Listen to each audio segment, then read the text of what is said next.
un periodista, un historiador y un hombre de vida pública muy, muy activa en todos los sentidos, ¿no? No nada más en la parte de la escrita, sino también en la participación política. Pues un caminante que va seguro, lleno de esperanza y pues un gran hombre. Pero un hombre muy enamorado de su pueblo y de su región. No había un encuentro con Andrés Ennestrosa que no se refiriera a Izhuatán. Era muy divertido. Entonces uno también dejaba de tenerle, ¿no? Lo bajabas de este pedestal y al ponerlo como un ser humano era increíble, de verdad no importaba la edad. Un tipo que supo realmente caminar a la par del devenir de la patria. Una persona condescendiente, firme en sus pensamientos, leal, de una sola línea. Andrés Ennestrosa es parte de nuestra identidad nacional, ¿no?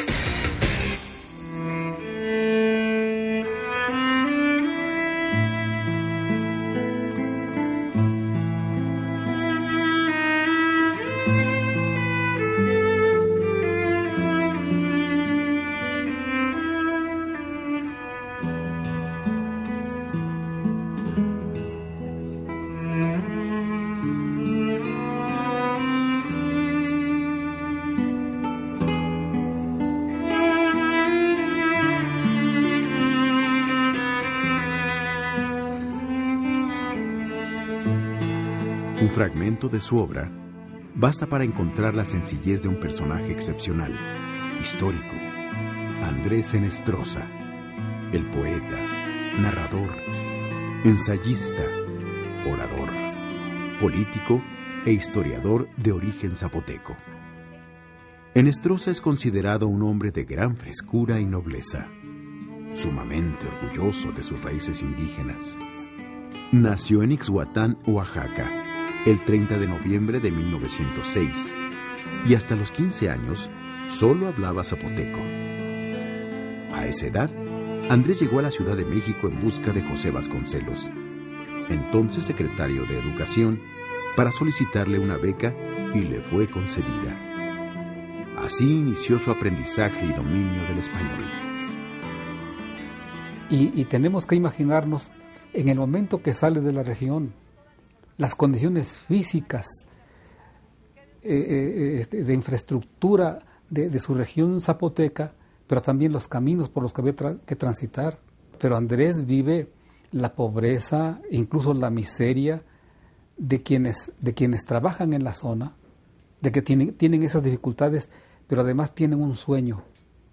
Quieren trascender esa realidad y buscar otro mundo. Su traslado del monte a la ciudad le trajo tanto penurias como aventuras que influyeron en su formación literaria. Fue en 1927 cuando su maestro, Antonio Caso, lo animó a escribir la que sería una de sus dos grandes obras. Andrés tenía entonces 23 años de edad y 7 de haber llegado a la Ciudad de México cuando publicó, con el patrocinio de Antonieta Rivas Mercado, en 1929, Los hombres que dispersó la danza. Una cosmogonía de su pueblo, donde el escritor, con libre estilo narrativo, tomó del acervo popular los mitos, leyendas y fábulas de la tierra zapoteca.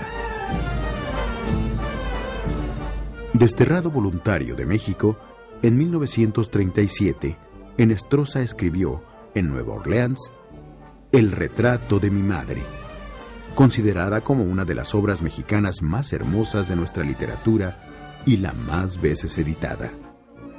El vasto y fecundo quehacer literario de don Andrés Ennestrosa se plasmó en más de una docena de libros y ensayos, y escribe más de 20,000 artículos en columnas y secciones como Alacena de Minucias, Reloj Literario, Divagar, en diarios como Novedades, Excelsior, El Universal, El Día, El Popular, 1+1, entre otros. Admirable es el don de saberse expresar. Admirable es el don de saber plasmar de hacer sentir, de hacer vibrar el conocimiento.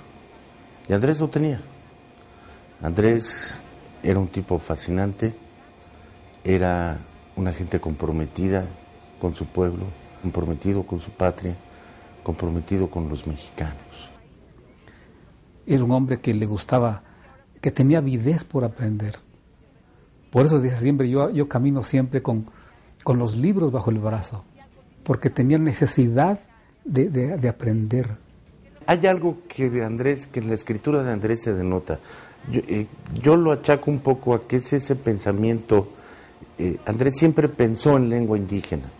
Era tan rápido, su memoria era tan rápida, su forma de interpretar, su forma de pensar, pero creo que él pensaba en lengua indígena y traducía al castellano. Su gran forma de ver la vida, que en ese momento dio una conferencia extraordinaria hablando sobre la vejez, donde decía que la vejez era un cúmulo de juventudes. Ese decir a mí me estremeció. Dije, qué maravilla llegar a una edad y tener un pensamiento así.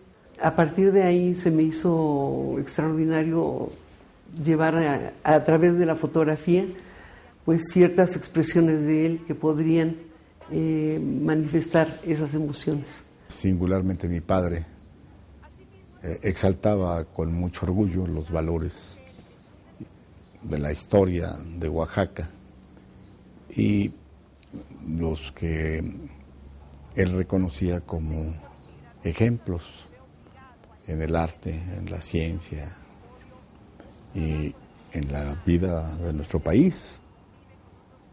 De tal manera que Andrés Enestrosa era el orgullo del Istmo por su origen y por su biografía. Cuando yo hice un disco que es de Arrullos, un disco que se llama Arriba del Cielo, que está dedicado a los niños, Andrés me iba a hacer el texto de introducción. Bueno, 1 semana, 2 semanas, 5 semanas, hasta que mejor lo invité a comer. Le dije, Andrés, díctamelo. O sea, si nunca me lo vas a hacer. A todo el mundo le dices que sí, pero a nadie nos dices cuándo. O sea, díctamelo. Puse una grabadora, porque igual si me viera alguna palabra, y me lo empezó a dictar. Y de verdad fue increíble. Ahí es cuando dices, ya entiendo por qué te idolatran, ¿no? Jamás dudó la palabra siguiente. Jamás. Y lees el texto y parece que es un texto pensado, corregido, vuelto a escribir con, no sé, detallitos aquí de perfección, pulidito. ¿Es cierto? Mucha gente ha hablado sobre la capacidad, sobre la profesión de las letras y el desarrollo que tuvo Andrés en ellas. Dicen que fue un escritor efímero. Bueno, no es así. Andrés mantuvo una columna diaria en diferentes diarios de circulación nacional durante más de 60 años. Fue el gran cronista de la vida de todo esta segunda mitad del siglo XX. Una fecha como la de ayer, un 28 de diciembre, llegué a México. De entonces a esta parte han pasado muchos soles, muchas lunas, muchos años. Han pasado miles de soles, de lunas. Han pasado 65 años. Cabales. He pasado yo y ha dejado de ser la Ciudad de México. De aquella ciudad, la que conocí al llegar, queda muy poco. Como Alberto Gerchunov se lo preguntó a Buenos Aires, yo me lo pregunto de México. ¿Cuándo me la cambiaron? No lo supe. Cuando abrí los ojos, ya era otra. Cuando los vuelvo a abrir, encuentro una nueva, distinta. Una sola cosa queda, vive, sobrevive, y es la imagen de la ciudad que encontré al llegar, patente en mi recuerdo y en mi imaginación. ¿A dónde iré que la olvide? Era pequeña, y un poco triste. ¿O era que yo estaba triste? Era en su mayor parte pobre la Ciudad de México. Era un pueblo grande, el más grande del país. Acababa la ciudad de sufrir una transformación, una de las muchas agresiones que de cuando en cuando se le infiere. Acababan de cambiar de nombre sus calles, plazas, jardines, paseos. Había dejado de ser de alguna manera.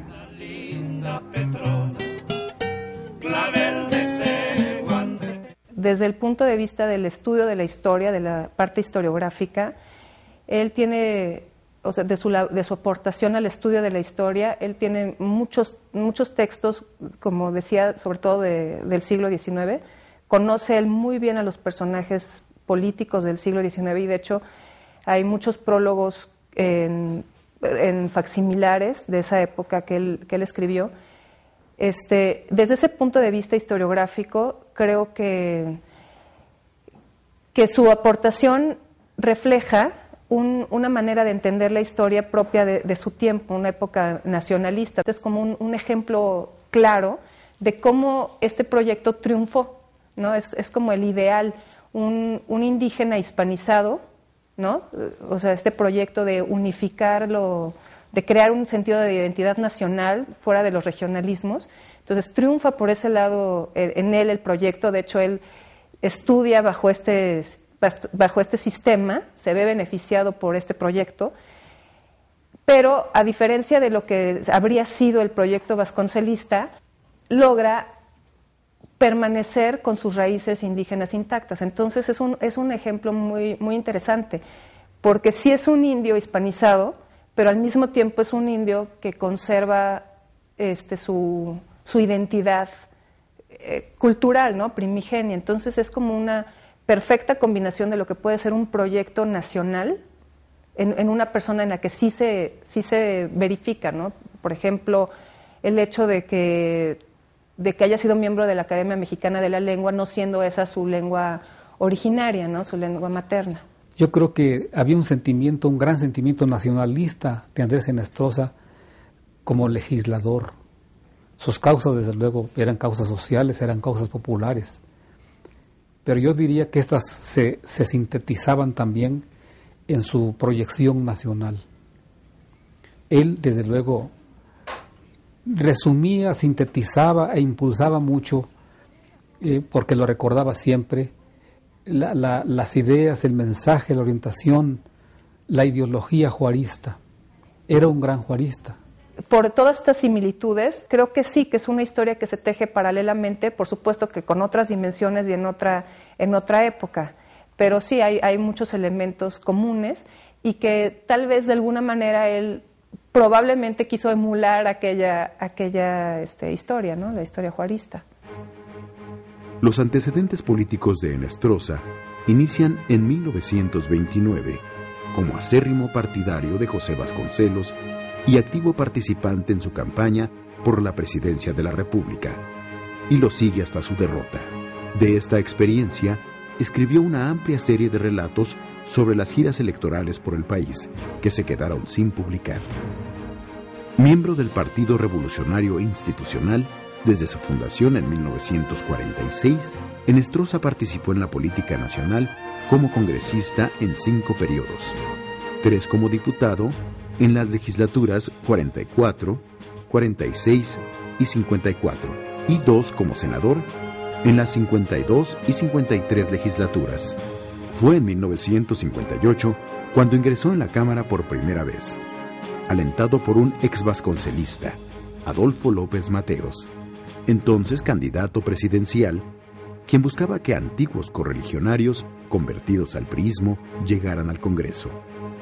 Ennestrosa regresó a la curul en 1964, la primera legislatura que integraba diputados de partidos opositores. Posteriormente, en 1982, fue elegido senador por Oaxaca, en donde no hubo representantes de la oposición. Pero cuando una vez más fue diputado para la turbulenta legislatura 54, además de priistas, la Cámara se constituía con la amplia presencia de diputados de los partidos que apoyaron a Cuauhtémoc Cárdenas y a Manuel J. Cloutier. En sus campañas, Ennestrosa hablaba con los indígenas en su propia lengua. Volvió a la tribuna del Senado el 7 de octubre de 1993, pero entonces para ser honrado con la medalla Belisario Domínguez. Su carácter afable y su enorme capacidad de comunicación con sus compañeros le facilitaba el ser reconocido por todos como un ser humano con calidades excepcionales y que agregaba a sus atributos como político, porque era una personalidad que cargaba la historia. Una de sus banderas, de sus luchas, de sus discursos, de sus participaciones, era siempre la exaltación de la patria. No había un solo discurso donde desde luego no se refiriera a su país, a los riesgos que tenía, a las grandes luchas que se han dado históricamente en México y a la necesidad de no olvidar lo que significaba esa historia y también de tener presente que deberíamos defender las libertades del país y encauzarse a los caminos de la justicia. Así es que eso fue lo que finalmente originó que entre nuestros compañeros se propusiera a Andrés Ennestrosa para que mereciera la presea Eduardo J. Neri. No hubo en la propuesta ninguna discrepancia, sino al contrario, una coincidencia de todos los partidos políticos. Es decir, él estuvo siempre más allá de la pasión partidista. Su rango como ser humano y su obra literaria le dio una dimensión universal. Fue el último reconocimiento y la última vez que yo tenga memoria que él subió a la tribuna. Es interesante ver cómo construye su discurso, cómo se enfoca, para poder entender al hombre con una visión de historia. No lo voy a leer completo, pero sí un último fragmento de 3 párrafos. Y dice: Victoriano Huerta había dicho que la paz se haría costara lo que costara. Lo que en otras palabras significó costara la sangre de todos los mexicanos ya puestos en pie en defensa de nuestras libertades. Todo parecía acabado, pero mientras quede un soldado de pie, la batalla no está perdida. Y este soldado era Eduardo Neri. Y no se perdió. Victoriano Huerta fue vencido y volvió al camino que la historia, y México volvió al camino que la historia le tiene trazado, escrito según nuestro himno por el dedo de Dios. Dios es el caudillo de nuestras libertades, dijo Benito Juárez, acusado de hereje cuando solo era enemigo del clero político. Un pueblo no puede, y si puede no debe, vivir sin modelos, ejemplos, héroes, en una palabra. Glorificarlos es deber que no se debe soslayar. La propia historia nos lo exige. Obedecer sus dictámenes ha sido y serán los signos de nuestra marcha por el mundo, obedientes a los dictados de la patria. La derrota es victoria si fue en defensa de nuestra patria. La patria es una, la bandera es una, el himno es uno. La patria está por encima de los partidos, dijo Justo Sierra. Por eso, en nuestras grandes encrucijadas, cuando parece que hemos dejado de ser, surge un Eduardo Neri que con palabras dichas en minutos de máximo peligro nos dan el orgullo de pertenecer a algún lugar del mundo, en el caso México, patria de todos nosotros. Sangre, lágrimas, desvelos, máximas penurias no han podido con nosotros. El mexicano ha preferido morir antes de ser esclavo. Millones de mexicanos yacen bajo la tierra en defensa de la libertad. Puede decirse que México más se levanta sobre los muertos que sobre los vivos. Sobre sus hombros se sostiene erguida la patria. Sobre los hombros de nuestros héroes se levanta orgulloso. Los hombres de Eduardo Neri están entre esos hombros.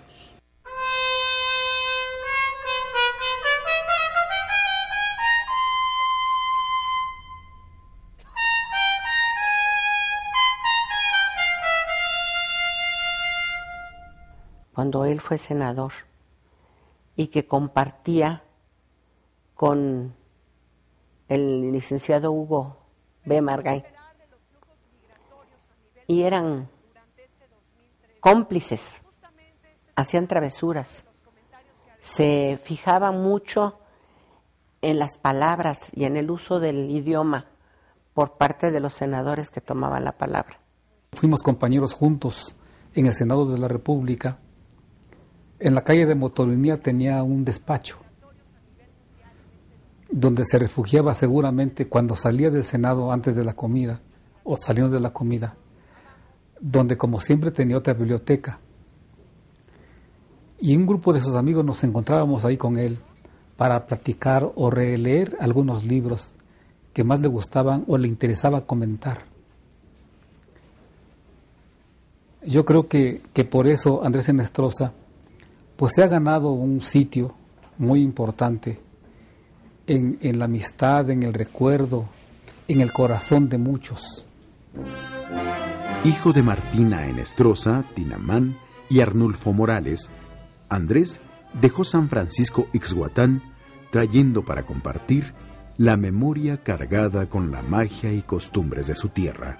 Llegó a la Ciudad de México el 28 de diciembre de 1922 con un equipaje básico, unos cuantos pesos, un precario español y muchos deseos de estudiar. Así entró al mundo del arte, la literatura y la política. En 1936, Andrés Ennestrosa fue becado por la Fundación Guggenheim y viajó a Estados Unidos para realizar estudios acerca de la significación de la cultura zapoteca. Como resultado, fonetizó el idioma zapoteco, creó su alfabeto y un diccionario zapoteco-español. A su regreso a México, se dio a la vida bohemia y trasnochada, acompañado por Renato Leduc y Juan de la Cabada. También convivió, entre otros, con Diego y Frida, Rosa y Miguel Covarrubias, con quienes viajó al Istmo de Tehuantepec. En 1940, Andrés se casó con Alfa Ríos en Juchitán. Esa fiesta en la enramada fue una de las más memorables en su vida y en la literatura mexicana. Otro momento culminante en la trayectoria de Ennestrosa fue su ingreso a la Academia Mexicana de la Lengua en 1964, donde cobró gran notoriedad su singular y sintomático discurso, Los hispanismos en el idioma zapoteco. Dicharachero e hijo de la tierra de la fiesta, donde hasta los entierros son alegres, Ennestrosa escribió poemas, canciones y corridos como La Martiniana, La Paulina, La Vicenta, La Exhuateca, entre otras. La letra de La Martiniana fue compuesta en honor a su querida hija Cibeles, cuando ésta era niña, uno de los 3 grandes amores del escritor, junto con su esposa Alfa Ríos Pineda y su madre Tinamán, quien por cierto también murió a los 101 años. Pero Andrés no solamente era escritor, Andrés, al mismo tiempo de ser un gran literato, un gran profesor, también fue un gran compositor. Andrés, como usted bien sabe, tiene varias canciones que todo el tiempo se aluden en el istmo. La martiniana realmente es un son muy antiguo que se llamaba la Micaela, y solo Andrés lo recordaba. Es un son instrumental, y alguna vez estaban en el istmo de Tehuantepec, 1942, y Andrés tenía unos invitados muy importantes que ya no recuerdo quiénes eran, y bueno, con sus dejos aquí de orgullo, dijo, ahorita mismo les voy a componer una canción, y dicho y hecho, él recordaba este son tradicional, y en un santiamén se puso a hacer la martiniana, y ahí sí a mí me consta que cuando empezaba a dictar un texto, nunca dudaba de la palabra siguiente. Las canciones de Andrés tienen una valía por sí mismas. Si quieres que no te olvide, si quieres que te recuerde, ocasiones alegres, mamá, música que no puede, no me llores, no me llores. Él era un respetuoso de la mujer, las admiraba a la mujer. Como dice él, fui medio noviero, ¿no? Decía, pues. Dejé de tratarlo como el maestro de Strazza, porque después ya entendí que era un ser humano increíble, dicharachero, divertido, mentiroso, buen tomador. Se sabía más canciones que nadie que yo hubiera conocido antes. Cuando él manejaba, en una época manejó hasta muy grande, pero un poco mal, y entonces él se quejaba mucho de que la gente viera los espejos retrovisores, ¿no? Decía que el caballo siempre ve hacia adelante, que a poco el caballo anda viendo hacia atrás, ¿no? Entonces, un poco, en ese sentido, creo que eso es algo importante. Por otro lado, sí, no olvidarse nunca del origen, porque solamente así se puede formar una idea a futuro. Si uno tiene bien consolidado el origen y lo tiene muy claro, el proyecto a futuro es muchísimo más claro también, ¿no? En su larguísima vida, el escritor, periodista, poeta, político y maestro recibió muchos premios, reconocimientos y galardones. Entre ellos, el Premio Internacional Alfonso Reyes, en 1992.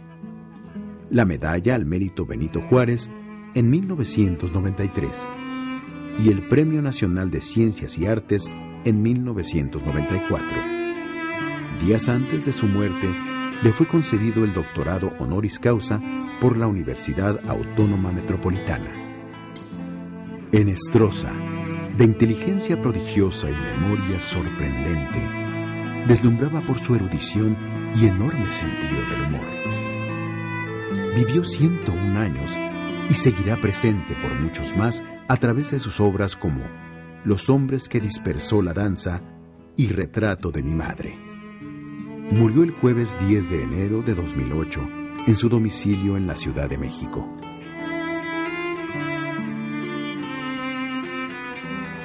Él murió por la tarde de un jueves. El viernes fue el homenaje, solo en Bellas Artes, como él había pedido. Hubo muchísima gente, cantaron su canción que él escribió pensando en mí. Esa canción dice: niña, cuando yo muera, no llores sobre mi tumba. Canta sones alegres, cántame la sandunga. Toca sones alegres, mamá, cántame la sandunga. Toca el bejuco de oro, la flor de todos los sones. Canta la martiniana y mamá, que alegra los corazones. No me llores, no me llores, no, porque si lloras yo peno. En cambio, si tú me cantas, yo siempre vivo, nunca muero. En cambio, si tú me cantas, yo siempre vivo y nunca muero.